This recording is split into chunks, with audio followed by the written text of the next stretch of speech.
Agama Buddha.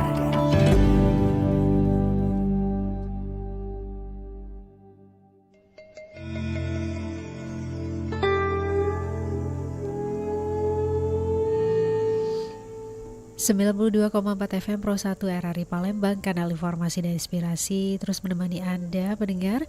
Saatnya kami hadirkan Mimbar Agama Buddha untuk hari ini ya, di hari Minggu 8 Juni 2025.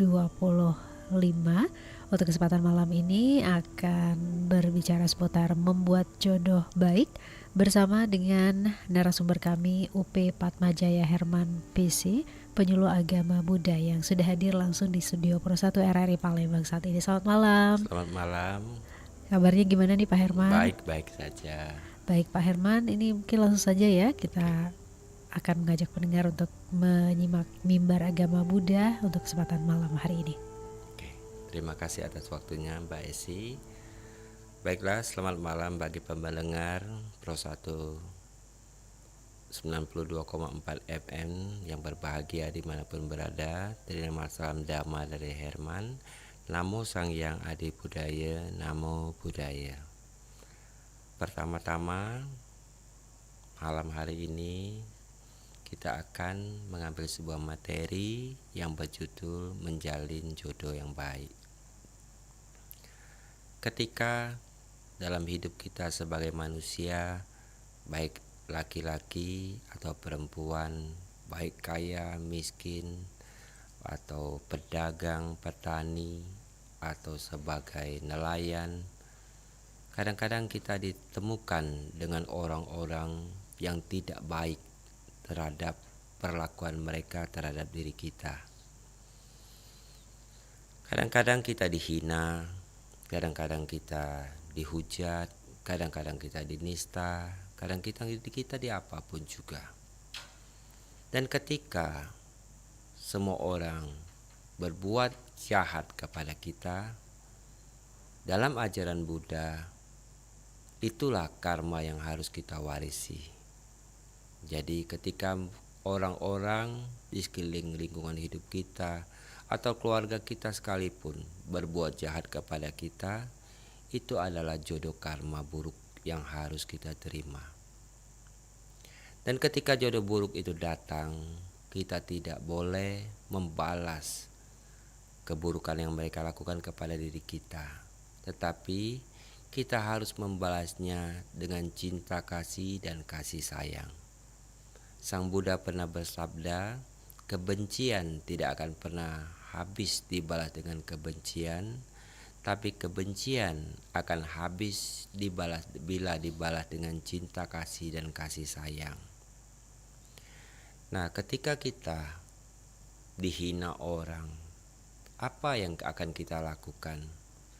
Pada umumnya, orang-orang ketika kita dihina, maka kita akan membalas dengan sadisnya, dengan lebih sakitnya, dengan lebih kejamnya yang akan kita lakukan. Pada umumnya umat manusia seperti itu. Ketika seseorang merasa dirugikan, seseorang merasa dirinya mengalami kesusahan, mereka akan gelisah. Mereka akan melakukan hal-hal yang membuat sesuatu yang tidak baik. Tetapi Guru Agung junjungan kita, Sang Buddha Gautama, mengajarkan kita ketika hidup kita bertemu dengan hal-hal yang tidak baik, maka kita harus menerima apapun yang datang kepada diri kita. Baik itu karma baik kita terima dengan baik, karma buruk pun kita terima dengan baik. Di sebuah kisah yang bisa memotivasi kita ketika kita bertemu dengan orang yang jahat kepada diri kita, yang menghina kita, yang merugikan kita, yang membuat kita susah, maka kisah ini bisa memotivasi kita agar hidup kita bisa hidup seperti ajaran Buddha. Dikisahkan di sebuah gunung yang tinggi pada zaman dahulu terdapat sebuah wihara di atas gunung yang sangat terpencil. Wihara itu tidak banyak yang menunggunya atau penghuninya, hanya seorang biksu tua sebagai biksu kepala dan sedikit murid-muridnya. Wihara ini berdiri di atas gunung yang tinggi, sehingga ketika orang sembahyang atau yang di dalam wihara ini ingin mempunyai atau punya tujuan membeli barang-barang makanan, minuman, atau keperluan-keperluan untuk kebutuhan wihara tersebut, akan mengalami waktu yang lama dalam melakukan pembelian atau mendapatkannya. Dan suatu hari ketika makanan, minuman, dan peralatan-peralatan wihara sudah habis, biksu kepala pergi ke pasar, menuruni bukit gunung tersebut untuk membeli kebutuhan-kebutuhannya. Pagi-pagi sekali dia sudah pergi dari wihara untuk menuruni gunung tersebut menuju pasar. Sampai di pasar, guru ini belanja makanan, belanja minuman, belanja garu, belanja minyak, beras, dan kebutuhan-kebutuhan lain. Semuanya ia kumpulkan sedikit demi sedikit untuk keperluan untuk dibawanya pulang kembali ke wihara tadi. Ketika waktu terus berjalan, pada saat hampir sore, biksu ini sudah mengumpulkan apa semua yang ia butuhkan dan dia mau pulang lagi ke wiharanya. Ketika dia terus berjalan, tiba-tiba langit pun menjadi gelap, mendung, dan halilintar pun menyambar-nyambar.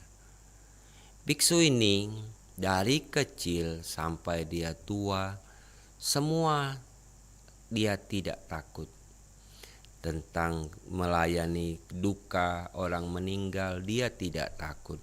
Dia pergi ke kuburan menguburi orang atau disempurnakan, dia tidak takut.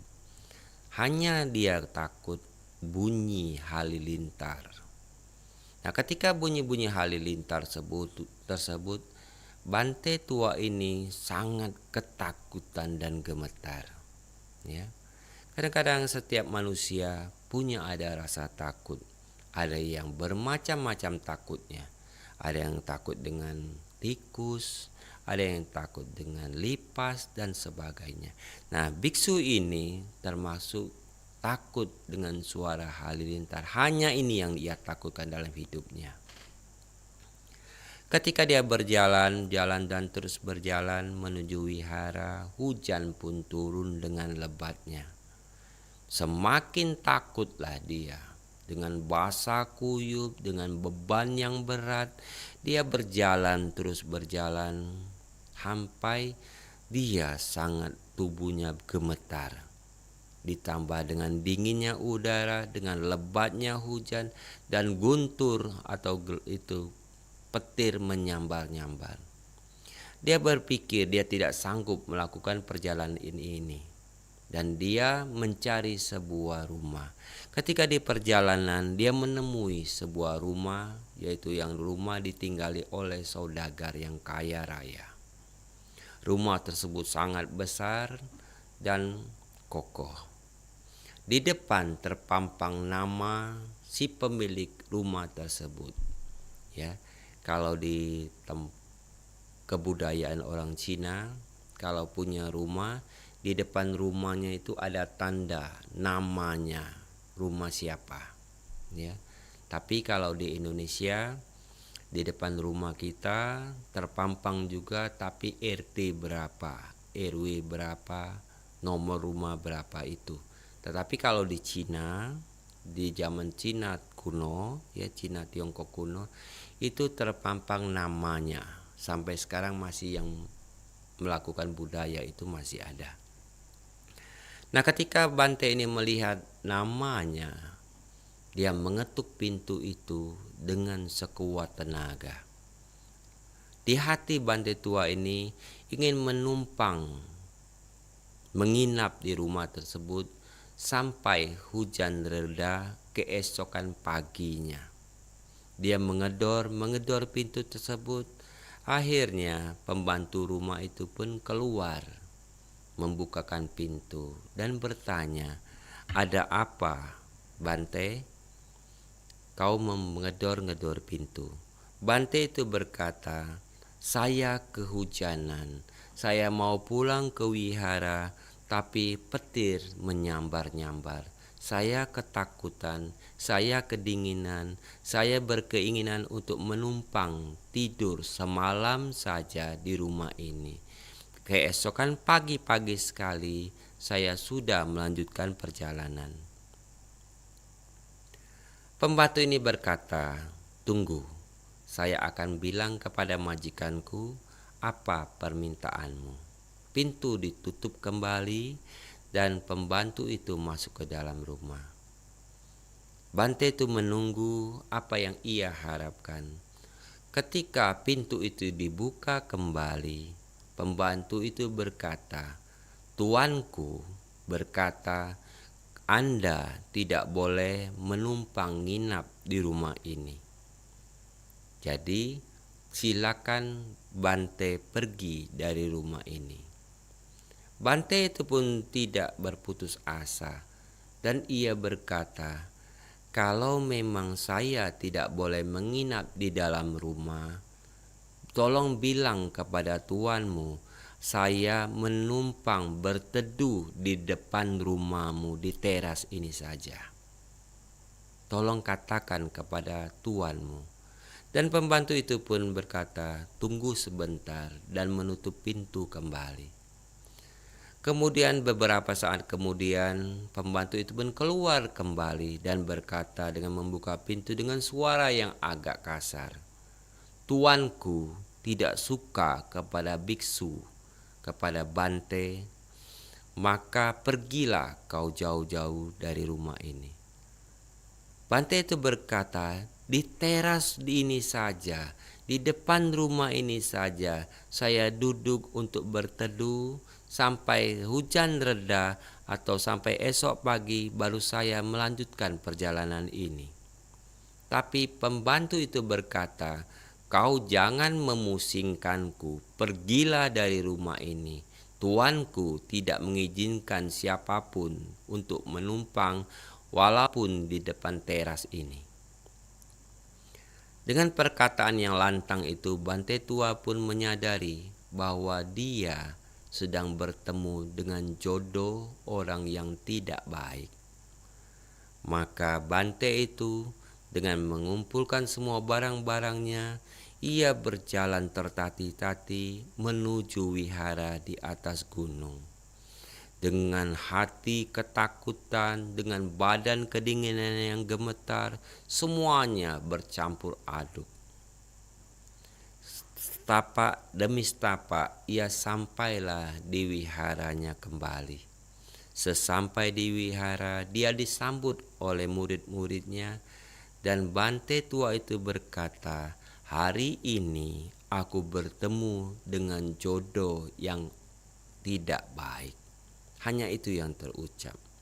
Murid-muridnya pun bingung apa yang dikatakan oleh Bante tersebut.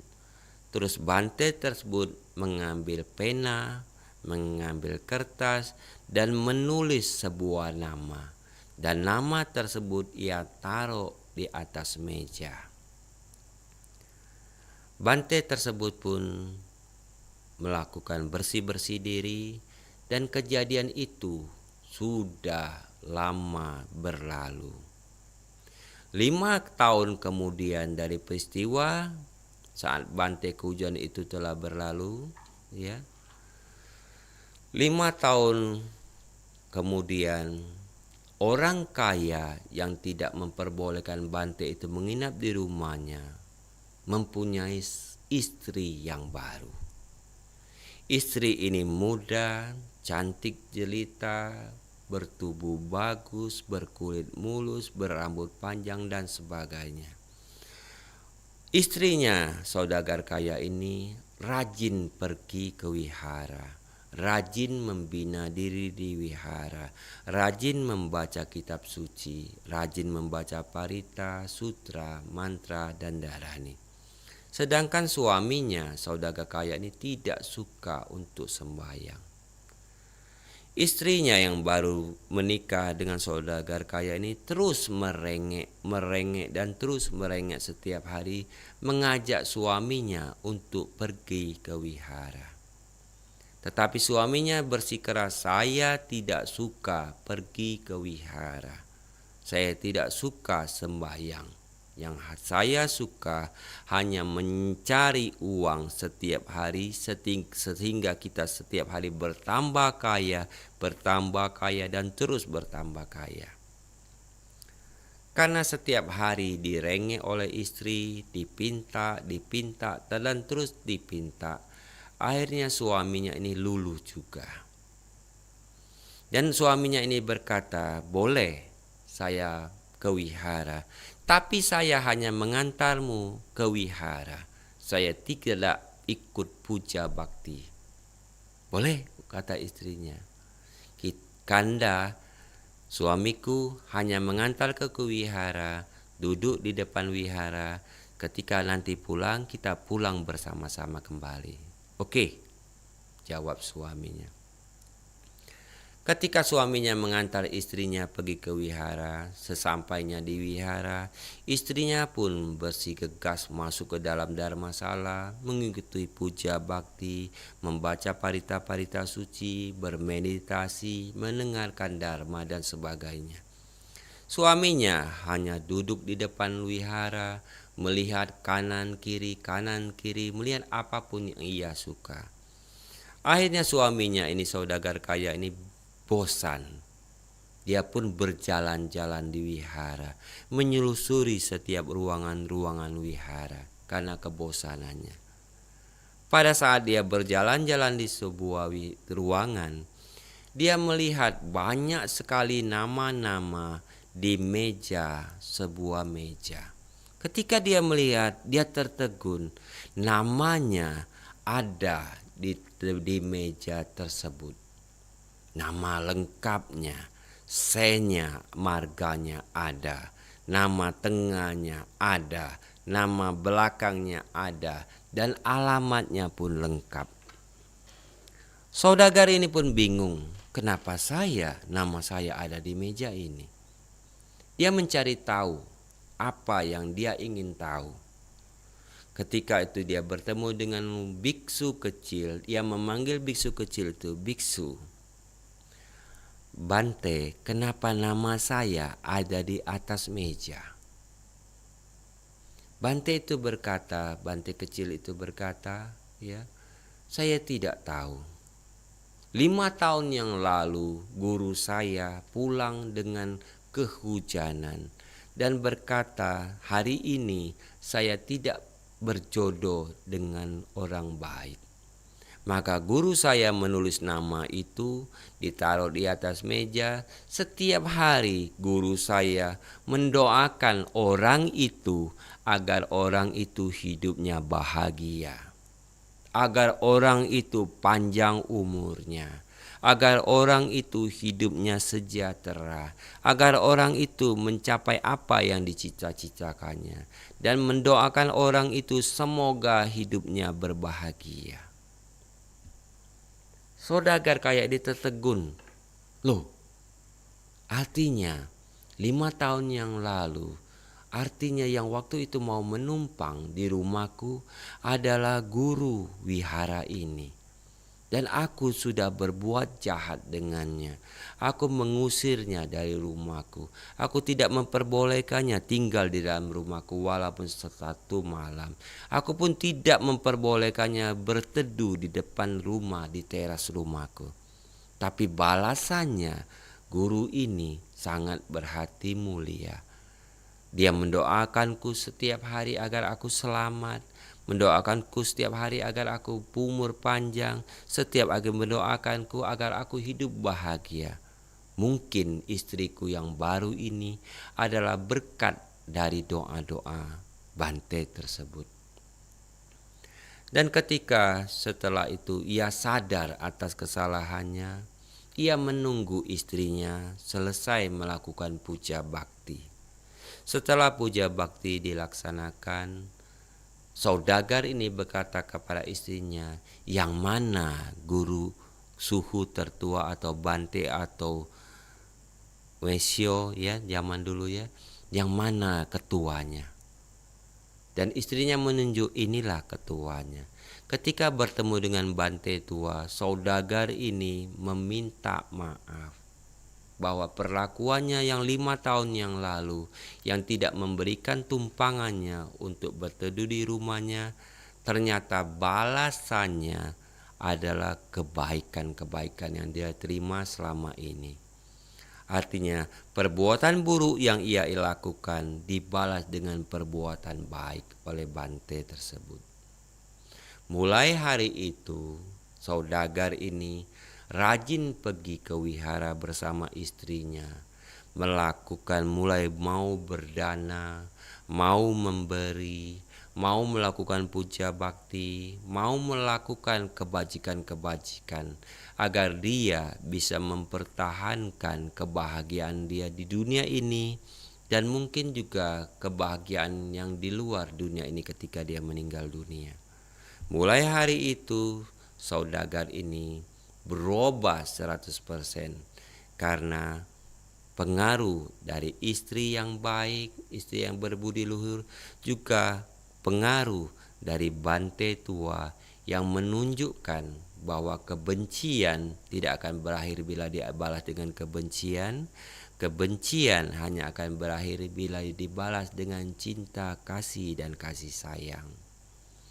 Nah, di sini dalam cerita sedikit ini, permisa yang berbahagia, Pro 1 RRI 92,4 FM yang berbahagia.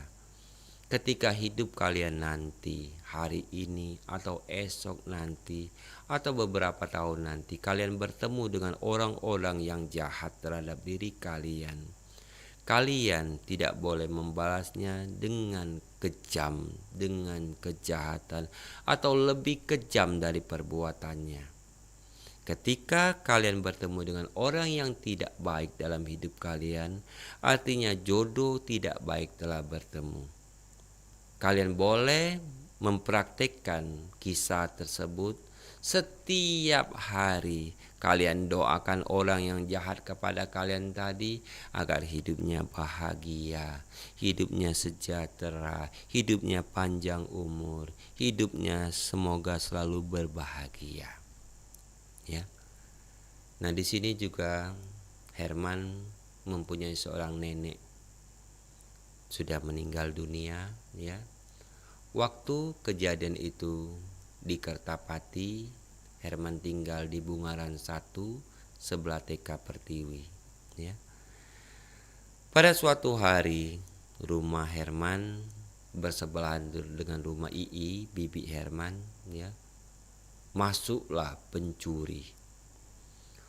Masuk pencuri, mengambil semua di dalam mobil, di semuanya dibeset, dibuka, dan semua barang-barang yang bisa dibawanya dicuri.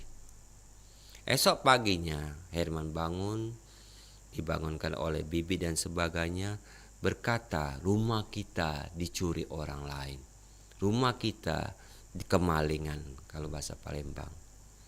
Nah, Herman beserta yang lain-lainnya bingung, mulai menyumpah-nyumpah di dalam hati, mulai berkata yang kasar, mulai berbuat hal-hal yang tidak baik. Tapi nenek Herman hanya duduk diam, melihat semua kejadian-kejadian. Dan ketika Herman menemui dia, bercerita, nenek, wong yang maling tu nek, kita doa ke benek biar dia pendek umur, biar dia gancang mati nek. Bahasa Palembangnya ya. Nenek saya berkata, ndak boleh man kalau kau cak itu. Kalau wong maling barang kita doai man biar dia jadi wong kayo. Ai, nek, alangkah lemaknya dia sudah maling barang kita, dia nak didoa ke pulau jadi wong kayo. Ngapo cak itu? Nenek Herman berkata, kalau kau doa ke dia kayo rayo, kalau dia sudah kayo rayo, galak maling barang kita lagi dak? Herman terdiam, tidak bisa menjawab lagi. Karena kata-katanya adalah dharma, kebenaran yang tidak bisa terbantahkan. Artinya dalam hidup kita, ketika kita bertemu dengan jodoh yang tidak baik, maka jodoh yang tidak baik itu kita rubah menjadi jodoh yang baik. Jadi kejahatan balaslah dengan cinta kasih dan kasih sayang. Nah, hanya sedikit inilah yang Herman bisa bagikan karena keterbatasan waktu yang kita punya. Semoga Dharma yang Herman bagikan pada malam hari ini dapat memberikan manfaat bagi pendengar yang berbahagia Pro 1 RRI 92,4 FM dimanapun berada. Akhir kata, Sabe Sata, Bawantu Suki Tata, semoga semua makhluk hidup berbahagia. Sadu, sadu, sadu.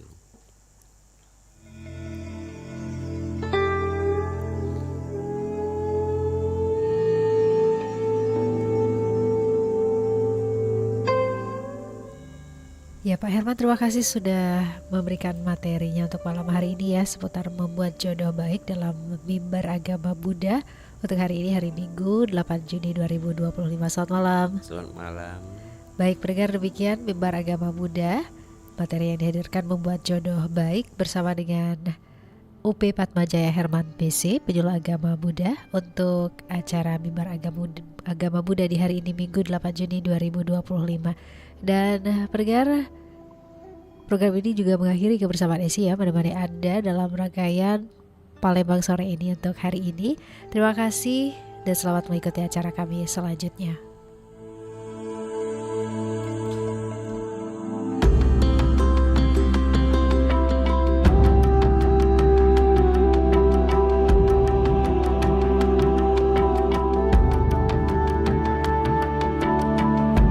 Mimbar Agama Buddha.